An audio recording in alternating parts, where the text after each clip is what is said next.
হয়ে যাচ্ছে। আমার নাম আরাফাত রহমান শৈশব, আমি ঢাকা বিশ্ববিদ্যালয়ের সাবেক শিক্ষার্থী। আমি খেয়াল করছি, আমি যেদিন ক্লাস 2-তে ভর্তি হয়েছি সেদিন আওয়ামী লীগ সরকার ক্ষমতায় আসছিলেন, এবং আমি যেদিন গ্র্যাজুয়েট হয়েছি 16 জুলাই, সেদিন আওয়ামী লীগ সরকারের আনঅফিসিয়াল পতন হয়ে গেছে। তো এই 16 বছর 17 বছর আমাদের অফিসিয়ালি শিক্ষা জীবনটা পুরোটা আওয়ামী লীগের সময় কাটছে। তো আমরা চিন্তা ভাবনা করি আওয়ামী লীগের মতো।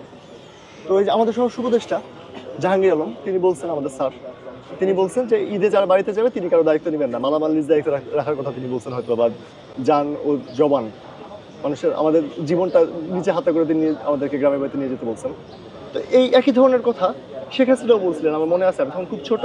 তিনি বলছিলেন কারো বেডরুমে নিরাপত্তা দেওয়া আমার পক্ষে সম্ভব না। এছাড়া বিভিন্ন সময় তিনি আরও এই ধরনের নানান ধরনের মন্তব্য করছিলেন।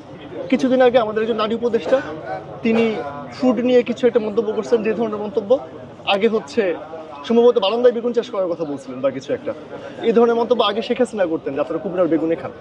তো আমার কাছে মনে হয় যে এই সরকারটা, অন্তর্বর্তীকালীন সরকারের কিছু কিছু উপদেষ্টার আচরণ আওয়ামী লীগ সরকারের মন্ত্রীদের আচরণের এক্সটেনশন। মানে কেউ কেউ তো অবশ্যই ভালো, তারা আমাদের ইমাম, তারা আমাদের নেতা, কিন্তু কেউ কেউ তারা হচ্ছে তাদের চিন্তাভাবনা, তারা আমাদের বয়সে না হওয়ার কারণে, জেনজি না হওয়ার কারণে, আমাদের কাছাকাছি বয়সে না হওয়ার কারণে, ডাইপার উপদেষ্টা হওয়ার কারণে তারা মাঝে মধ্যে এমন এমন কথা বলেন, তারা হয়তো নিজেদেরকে মনে করেন তারা আওয়ামী লীগ সরকারের মন্ত্রী। তারা ভুলে জানতে তাদেরকে ছাত্র জনতা একটা গণঅভ্যুত্থান করে হাজার হাজার মানুষ পঙ্গু হয়ে 2000 মানুষ জীবনতে তাদেরকে ক্ষমতায় বসাইছে। আমরা তাদেরকে আন্তরিকভাবে ঘৃণা করি, খুবই সম্মানের সাথে ঘৃণা করি, এবং আমরা চাই তিনি চলে যাক, সেখানে যোগ্য ক্যাপাবল একজনকে বসানো হবে। প্রয়োজন আমরা তো আছি, আমরা তো মরে যাইনি, আমরা দেশকে সার্ভিস দিতে প্রস্তুত। Thank you. ভাইয়া, আমাদের হচ্ছে আজকে যেই সার্জিস আলমের যে পোস্টটা, সেখানে হচ্ছে কিছু কথা হাসনাত আবদুল্লাহ পোস্টের সাথে কনফ্লিক্ট করছে, এই বিষয়টা আপনি কিভাবে দেখছেন? এই বিষয়ে আপনার মতামত কি?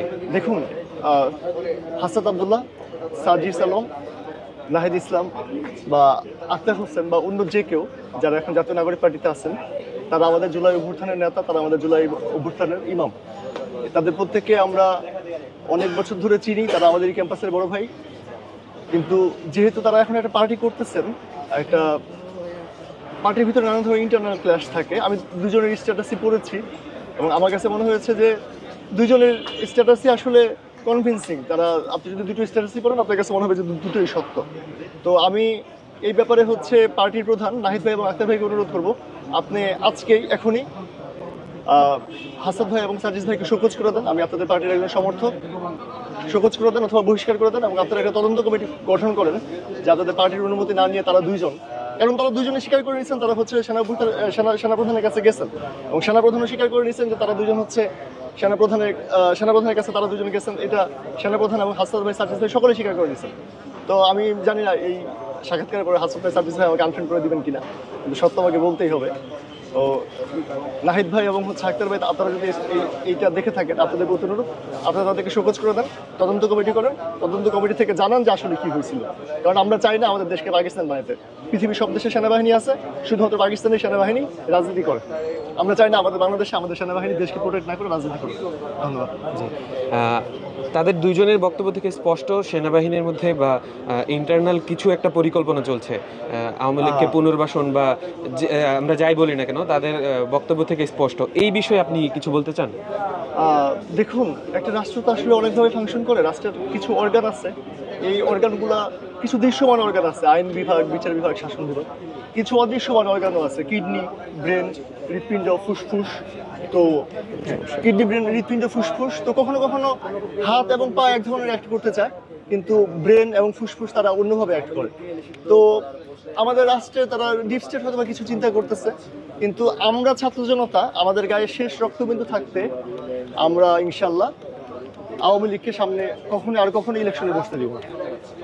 আওয়ামী লীগ যদি আর কখনো হচ্ছে বাংলাদেশের রাজনীতিতে ফিরে আসতে চায়, তাহলে আমাদের বুকের রক্তের উপর দিয়ে তাদেরকে ফেরত আসতে হবে।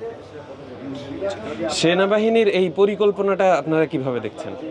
আসলে সেনাবাহিনী কি পরিকল্পনা করতে তা তো আমি জানি না।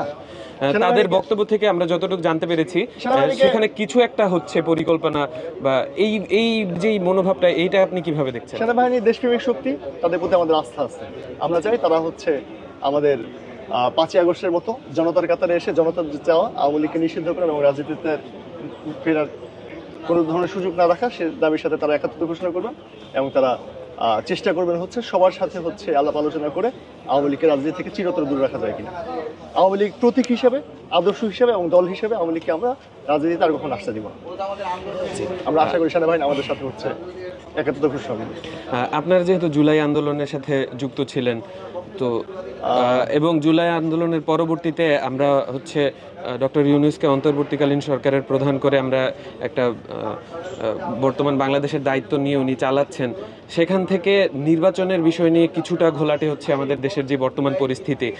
যেমন জামাত বলছে যে উপজেলা পর্যায়ের নির্বাচন আগে দিতে, এবং বিএনপি বলছে যে জাতীয় পর্যায়ের নির্বাচনটা আগে দিতে, আর আমরা বলতেছি ডাকসু আগে দিতে। হ্যাঁ, এখন এই বিষয়টা আপনি কিভাবে চাচ্ছেন বা কিভাবে হলে দেশ আরো সুন্দরভাবে আগাবে আপনি মনে করছেন?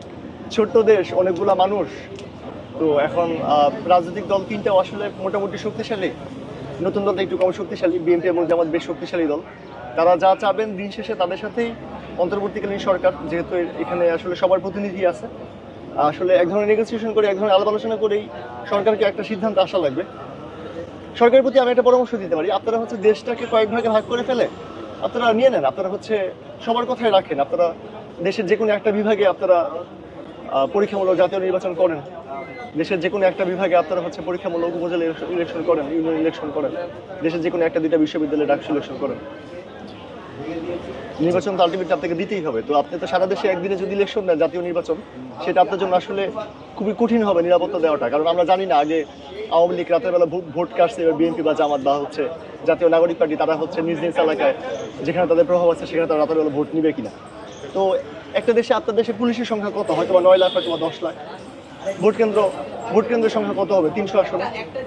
আপনি কোনোভাবেই হয়তো বা ওইভাবে পাহারা দিতে পারবেন না, কোনোভাবে কন্ট্রোল করতে পারবেন না। আপনি ভেঙে ভেঙে করেন, আপনি হচ্ছে ভেঙে ভেঙে উপজেলা ইলেকশনগুলো করে ফেলেন, বা হচ্ছে ভেঙে ভেঙে যখনই নির্বাচনের তারিখ দেন, আপনি হচ্ছে একদিনই আপনাকে সারা দেশে ইলেকশনে কেন করতে হবে? আপনি প্রবল নিরাপত্তার সাথে হচ্ছে বিভাগগুলোকে আলাদা করে ফেলেন, যে বিভাগে আপনি ইলেকশন দিলেন সেই বিভাগটাকে আইসোলেটেড করে ফেলে সেখানে ইলেকশন দেন, ইলেকশনটা করেন, সুষ্ঠু ইলেকশন হবে। সারা দেশে সব ফোর্স সেখানে নিয়ে যান, নিয়ে যে ইলেকশন দিয়ে দেন, ইনশাল্লাহ আমরা আশাবাদী যে কোনো ফর্মে, সেটা ডাকসু হোক, সেটা স্থানীয় নির্বাচন হোক, সেটা হচ্ছে জাতীয় নির্বাচন হোক, সুষ্ঠু নির্বাচন সেক্ষেত্রে দেওয়া সম্ভব।